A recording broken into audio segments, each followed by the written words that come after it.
Rugăciune pentru Sfânta zi de vineri, 16 august, către Fecioara Maria pentru sănătate și noroc în viață.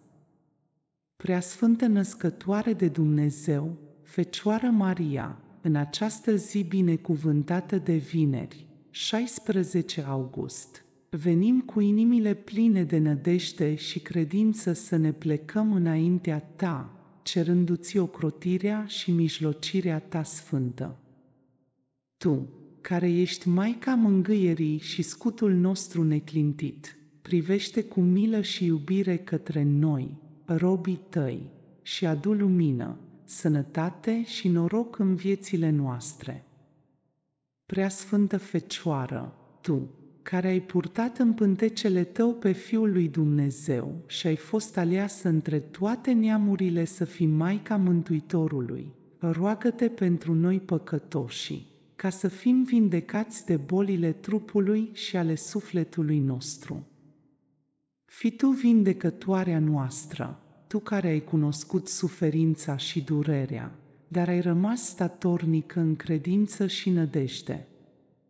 Îți încredințăm în această zi toate bolile noastre, toate durerile noastre și toate greutățile pe care le purtăm. Roagă-le pe Fiul Tău, Domnul nostru Iisus Hristos, să ne dăruiască tămăduire, liniște sufletească și puterea de a înfrunta toate încercările vieții. Maică Sfântă, adu asupra noastră harul sănătății, să putem trăi cu bucurie, slujind pe Dumnezeu și ajutându-ne aproapele. Dăruiește-ne trupuri sănătoase și minți curate, pentru ca toate zilele vieții noastre să fie pline de iubire, credință și recunoștință. Ferește-ne de boli, de primejdii și de tot răul care ne-ar putea amenința viața. Ajută-ne să fim tari în credință și să ne punem nădejdea în voia lui Dumnezeu, știind că prin rugăciunile Tale vom fi păziți și călăuziți spre bine. Preacurată Maică, Te rugăm să ne fii alături și să ne aduci noroc în toate căile vieții noastre.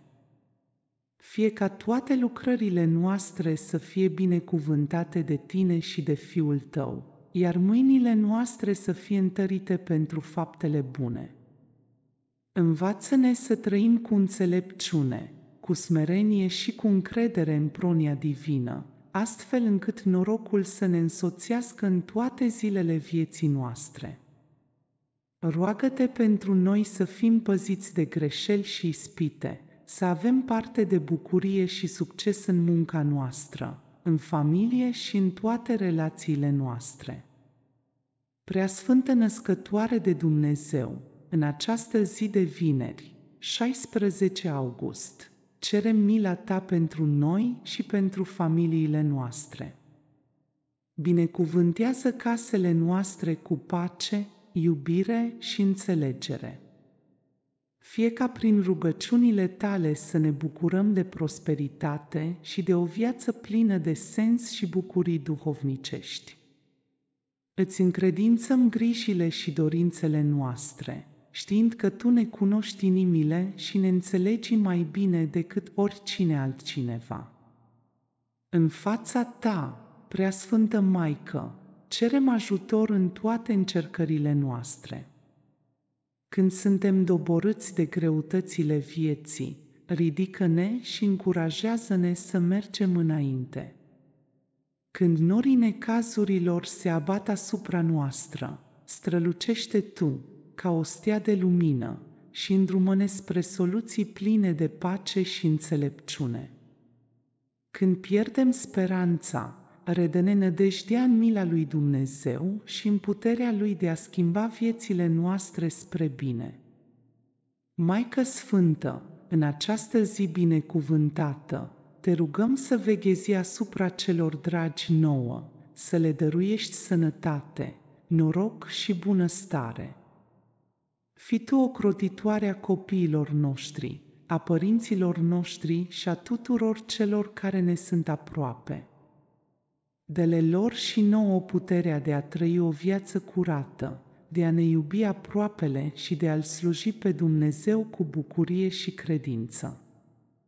Preacurată Fecioară Maria, te rugăm în această zi să ne ajuți să fim recunoscători pentru toate darurile pe care le primim zilnic. Să nu uităm niciodată să mulțumim pentru sănătatea noastră, pentru bucuriile mici și mari și pentru norocul pe care îl avem în viață. Fii Tu, Maică Sfântă, mereu aproape de noi, în toate clipele vieții noastre, călăuzindu-ne spre mântuire. Îți mulțumim pentru iubirea Ta nesfârșită și pentru grija Ta maternă. Fie ca această zi de vineri să fie una binecuvântată, plină de pace, sănătate și noroc, pentru noi și pentru toți cei dragi nouă. Ne punem încrederea în Tine, Maică Sfântă, și ne rugăm să ne conduci pașii pe calea cea dreaptă, spre împărăția lui Dumnezeu. În numele Tatălui și al Fiului și al Sfântului Duh, acum și pururea și în vecii vecilor. Amin.